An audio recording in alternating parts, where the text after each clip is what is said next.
Hey guys, how's it going? Welcome back. Today we are going to be talking about the birds of Chaldea.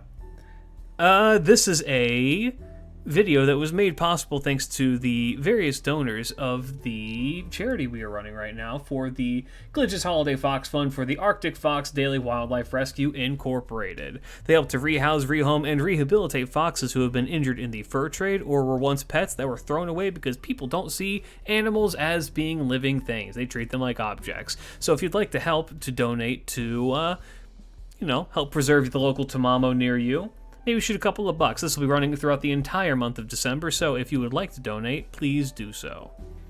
And if you did donate, I'll be shouting you out after. For now, though, let's get into it, fellas. Let's start with the most important question. Birds. How do they work? Well, the answer is that they have thin, porous bones, but that's not what we're here to talk about today. Chaldea is host to a number of servants with animal characteristics, so much so that there's a whole dedicated trait to them. But the topic of today is birds. There's a number of our feathered friends who are roaming around Chaldea right now, or roosting in the rafters, and today we're going to be talking about who these servants are, what birds they have as a part of them, and why. So, if you're an opportunistic ornithologist right now, like me, it's time to pay attention to all of your avian allies. So let's get into it. First things first. What are birds? Birds are creatures that evolved to fly because they couldn't stand you people. The Chaldean birds actually come in a variety of forms, from raptors to granivores to mythical creatures. So let's start with some of the most obvious birds in Chaldea. Hold up. I will shout that out here after this. Thank you so much for the donation. From Safi Everosa with a $25 for the weekly donation. Thank you so much. Incredibly kind of you. We're almost there to the $300 reward. Thank you all once again. Reading the script is hard. Reading the script is very hard because I tend to stutter. Let's start with what I would argue is the most obvious, if you will. The most obvious bird in Chaldea. And that is Miss Crane. Miss Crane, if you could believe it, is a crane. She herself is not a person with bird aspects, but rather she's an actual bird. Originating from the Japanese fairy tale The Grateful Crane, Miss Crane was a bird that was saved by a man after she had been shot by hunters. That night, a beautiful woman arrived at the man's home and asked to marry him. He accepts, though tells her that he isn't wealthy enough to support her. She then assures him that she will help him, and each day weaves a beautiful cloth that she tells the man to sell. While she does this, she must remain hidden in another room, telling the man that he must never peek in on her ever. In classic fairy tale fashion, Orpheus always has to look back. So, the man peeks in on his wife weaving, and he sees the crane working the weave using her feathers as the thread. She notices that she has been seen and dejectedly leaves him. Tragic tale all around, but as is life. So, what bird is Miss Crane based off of? Well, she's based off of the red-crowned crane, which is famous across all of Japan for its beauty. They look like this. They actually look like this. They're really cute. I've seen them in real life. They're a fascinating creature. Also, I believe one of the great ironies here is that they mate for life. The red-crowned crane is so famous in Japan that it has been depicted in some traditional art, as well as being the symbol for the JAL Airlines, which is Japan Airlines. I fly this one fairly often. And you know what? I kind of just assumed it was a bird. I never put it together that it's a crane. I guess it makes sense when you look at it. So let's stick with birds, right? Let's stick with actual real-life birds. Benienma. Benienma comes from the tale of the woodcutter, which is also a Japanese fairy tale, where a woodcutter saves a sparrow and takes it home to nurse it back to health. The woodcutter's wife is wicked, and so punishes the sparrow for eating flour by cutting out its tongue while the woodcutter is away. The sparrow flees after this. The woodcutter returns home and decides to try and find the sparrow, and stumbles upon the sparrow's inn, where he was treated well due to the kindness that he showed towards the first sparrow. They then offer him one of two boxes, a large one and a small one. As the woodcutter was older, he took the small one because it would be easier to carry. When he got home and opened it, he and his wife found that it was just completely full of gold and jewels and other treasures. The wicked wife then went to the inn to claim the larger box and was told not to open it before getting home by the sparrows. Being so greedy, the wife couldn't resist and just opened it anyway. And, as a result, was attacked by venomous creatures leading to her death. Benny is, of course, the main sparrow in this tale. In FGO, though, originally, and here's where it gets kind of dark, she was a child who was made to work as a prostitute and attempted to escape this life by fleeing into the mountains, where she instead died of exposure. Enma, the king of hell, felt pity for her and so took her in as her daughter. Took her in as his daughter, rather, and made her into an Oni. After this, she would become the model for the fairy tale and now currently runs the Enmate, an inn where mystics, maguses, and servants and other various spirits all gather to relax. The sparrows that Benny is based on are Eurasian tree sparrows, which are found all across of Japan and most of Europe and Asia. Look at how adorable they are. They're so cute. I like the big ball round ones, but let's just appreciate these goofy creatures. They're an invasive species in the Philippines. I mean, they're literally everywhere. So, those are two that are actually birds. So let's move on to characters that incorporate birds into their designs. Let's start with one of my modern favorites, Louhi. Louhi comes to us from the Finnish myth, the Kalevala, as the ruler of the ambiguous Northlands Pohjola. Louhi herself was a powerful witch with many beautiful daughters. She also serves as the main antagonist of the story, which is kind of funny because when you read through it, she is 100% in the right. Leaving that aside, though, the story culminates in the heroes Vainamoinen and company attempting to steal the Sampo, which is a magical MacGuffin that was used to make Pohjola so prosperous.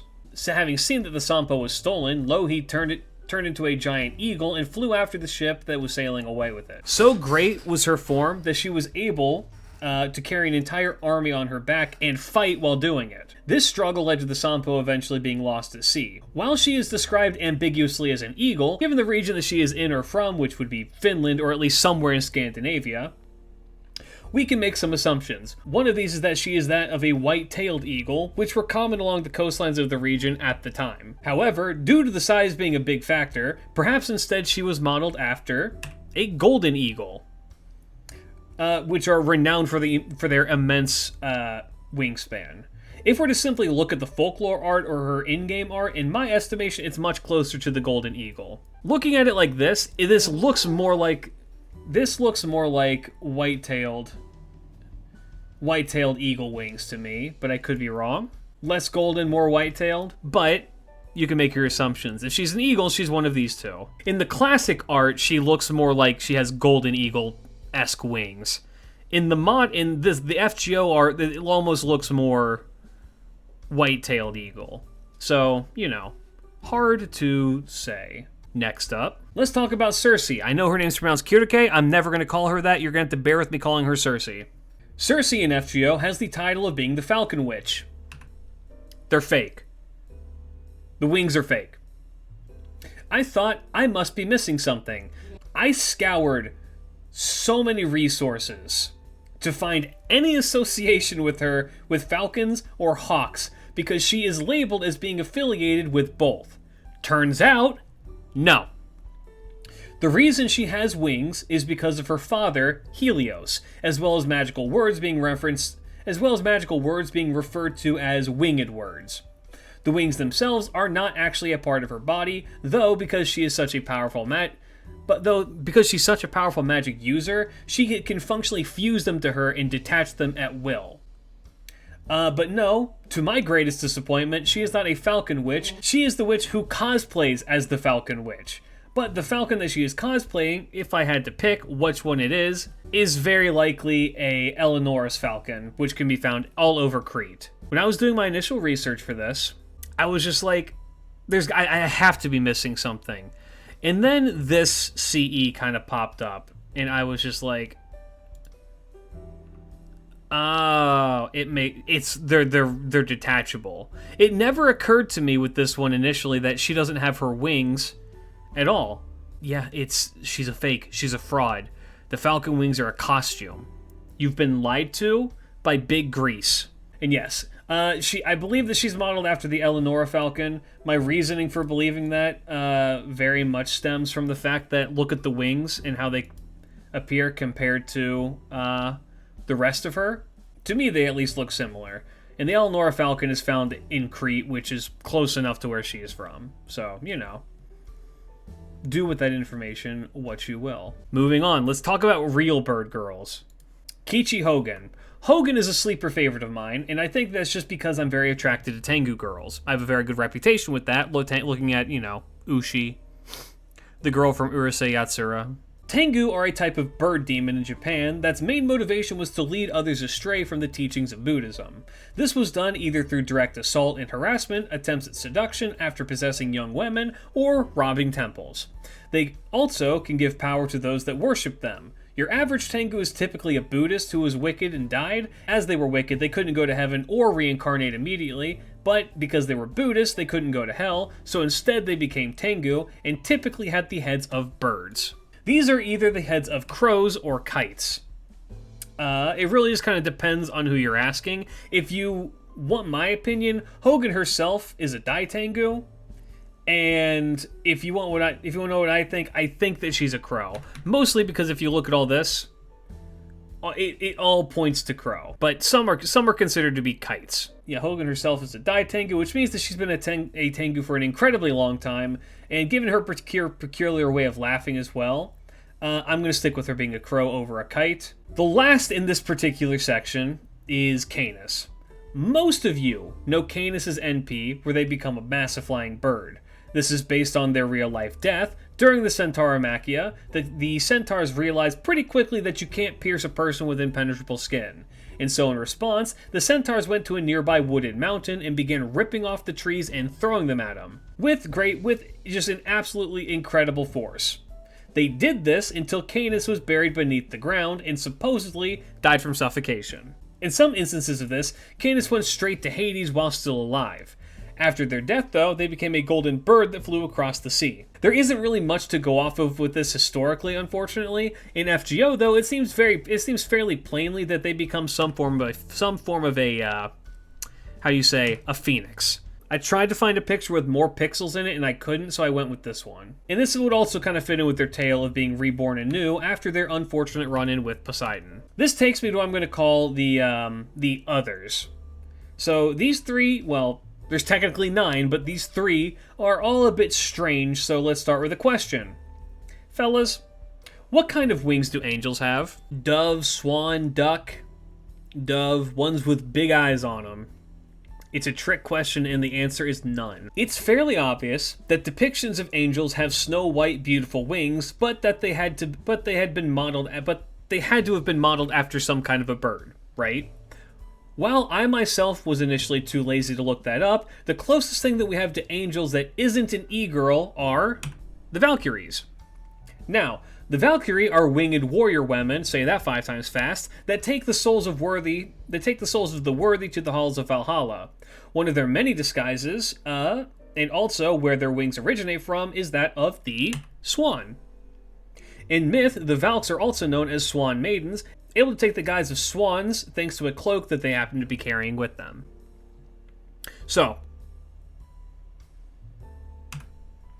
I lied to you, we're going to talk about the Jamer. The modern depictions of angels is actually more closely associated with the Abrahamic cherubs, which are that's what these guys here are here on the left. Cherubs, on the other hand, appear to be winged humanoids, though they had 4 wings. Well, looks like they got multiple here. It looks like they got 6, as opposed to the classic 2. So, what kind of wings are these? While we don't explicitly know, they are described as having sphinx-like wings. So, that begs the question, what kind of wings does a sphinx have? And it should be specified that this is the Greek sphinx, not the Egyptian sphinx, which do not have wings. So the Greek sphinx, what kind of wings does a Greek sphinx have? Well, that begs another question. Where does the Sphinx come from? Well, the answer to that is that it most likely originates from Mesopotamian mythology, in the Lamassu. By the way, that is Gilgamesh off on the left-hand side there. And on the right, that is the Lamassu. The wings on the original here is specified to be those of an eagle, and the eagle that is common across both Iraq, Egypt, and occasionally Greece is that of the steppe eagle. Ladies and gentlemen, it is with great honor I tell you that Jamer has steppe eagle wings. Now, theoretically, this also extends to somebody like Lilith, but I didn't list her originally here because she also appears to be associated with the Lamassu, given her lion-like paws. But I think that she's got more going on there than being bird. If you want to question why it is that the steppe eagle is dark, has like dark wings while angels tend to have light wings, well, that's likely a modern conflation created by artists to represent righteousness. Much in the same way that we see that the good guy in art is almost always riding a white horse, while others are riding the darker ones. It's a way to draw attention to the thing that's supposed to be the good guy. So, we're not done, fellas. We're going to keep with the Abrahamic themes. We're going to move over to Genesis. Let's talk about Noah. Noah is not a bird.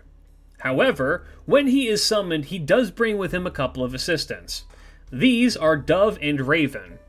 And after the Great Flood, Noah sought to possibly find land in hopes that the waters had receded.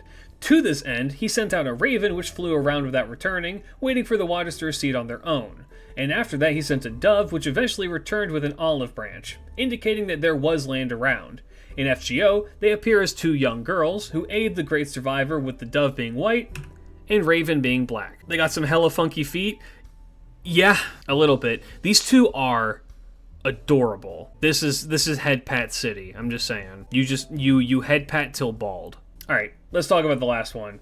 That's going to take us to our last quote unquote bird. Cats. By extension, this does apply to cuckoo. Kind of. Actually, I don't know if that's true. Cuckoo, well, by extension, kind of. The Quetzalcoatl is not just the god of the sun, but also kind of a winged serpent that supposedly did exist in the Amazon. Described as having rainbow-colored feathers, the most likely inspiration for these was the various parrots that can be found around the Amazon. Most likely, though, it was a combination of known Amazon parrots as well as some currently extinct species that were supposed to exist. Before the Spanish came by. And then there is this, which is the 100% not a bird creature that I want to talk about, which is the direction that fate took Quetz, which is to directly associate her with dinosaurs, very specifically the Quetzalcoatlus. This was a pterosaur that was larger than a human and was supposedly capable of flight, though in what capacity is somewhat unclear. These creatures were originally found in the Amazon and, as a result, inherited the godly name. Once again, these are not birds. So, we happen to cover the bird servants. There are other various birds that exist in Chaldea, though. Now, I didn't cover them directly, but I can name a couple off the top of my head, which is to say we have Kama's parrot, we have Robin, who is a robin, and we have Huang Fei Hu's golden warbler.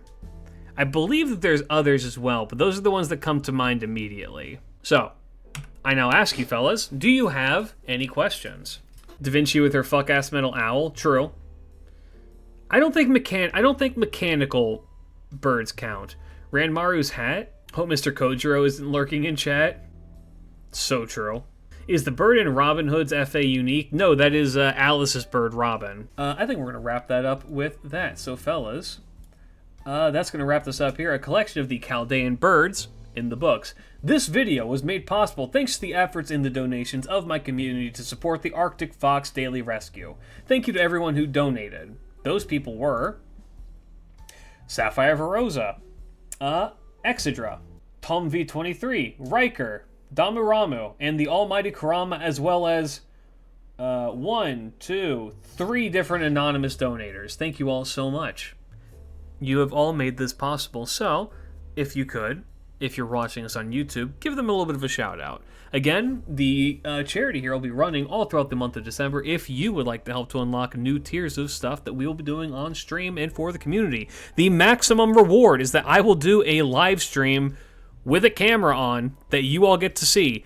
It will not have my face, but you guys will get to see my giant rectangle-shaped body.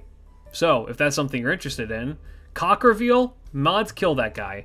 If that's something you're interested in, please consider donating. There are other rewards as well, including making the Brazilian pizza, which if you don't know what that means, look up Brazilian pizza. For now, though, fellas, thanks for hanging out. Peace out, big love. Bye-bye.